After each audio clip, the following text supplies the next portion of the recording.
அதுக்கும் மேல கடன் இல்லாத ஒரு வாழ்க்கை வாழக்கூடிய ஒரு பிராப்தம் இந்த 2.5 வருஷத்துல அது நடக்கக்கூடிய ஒரு பிராப்தம் உண்டு.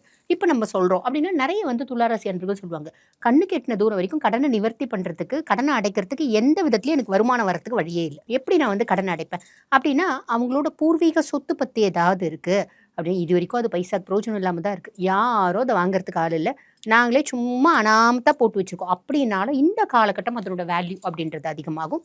அந்த வேல்யூ அதிகமாகறதுனால அதை வியாபாரம் பண்ணி நம்ம கடன் அடைக்கலாம். தனிநபர் கடன் நிறைய வாங்கி வச்சிருக்கோம் அப்படின்னா, நம்ம ரொம்ப நாளாக பேங்க் லோன் கேட்டுன்னு இருப்போம். அந்த பேங்க் லோன் கேட்டால் வட்டி கம்மியில் நம்ம இந்த தனிநபர் கடன்லாம் அடைச்சிட்டு ஒரே டியூவாக கட்டிக்கலாம் அப்படின்னு. இவ்வளோ நாள் கிடச்சிருக்காது. இந்த காலகட்டம் நீங்கள் கொஞ்சம் முயற்சி பண்ணீங்க அப்படின்னா அதை அடைக்க வழியும் உண்டு, வாய்ப்பும் உண்டு, லோன் கிடைக்கிறதுக்கான ஆப்பர்ச்சுனிட்டி அப்படின்னு ஜாஸ்தி உண்டு. நான் பெருசாக ட்ரையே பண்ணீங்க, சும்மா சொன்னேன் எனக்கு கிடச்சிருச்சு அப்படின்ற ஒரு அமைப்பு.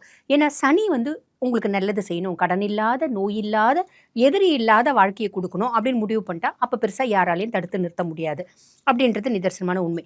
நோய் இல்லாத வாழ்க்கை அப்படின்னீங்க. எங்களுக்கு பாருங்கள் குரோனிக் கிட்னி டிசீஸ் இருக்குது. அது பார்த்தீங்கன்னா குரோனிக் கிட்னி டிசீஸ் அப்படின் போது இர்ரிவர்சிபிள் டேமேஜ் டு நெஃப்ரான்ஸ்ம்பாங்க. அதை சிறுநீரக செயலிழப்பு, ரீனல் ஃபெயிலியர், இது நார்மல்சி கொண்டு வர முடியாது. அது எப்படி சனி நல்லா பண்ணுவோம்? சனி எப்போ பெரிய டாக்டரானா அப்படின்னா டாக்டருக்கெல்லாம் டாக்டர் அப்படின்னு சொல்லலாம். அப்போ பொதுவாக இந்த சனி நல்லா இருக்கக்கூடிய காலகட்டத்தில் நம்ம செய்யக்கூடிய வைத்தியம் அப்படின்றது பலிதமாகும். இவ்வளோ நாள் எத்தனையோ வைத்தியம் பண்ணியிருப்போம், அந்த வைத்தியம் பெருசாக பலிதமாகாமல் இருந்திருக்கலாம். இந்த காலகட்டம் நம்ம செய்யக்கூடிய வைத்தியம் அப்படின்றது பலிதமாகும்போது டாக்டரே சொல்லுவார், உடம்பு நல்லா ரெஸ்பாண்ட் பண்ணுதுப்பா, ஸோ மருந்து மாத்திரையிலே நம்ம மெயின்டைன் பண்ணிக்கலாம்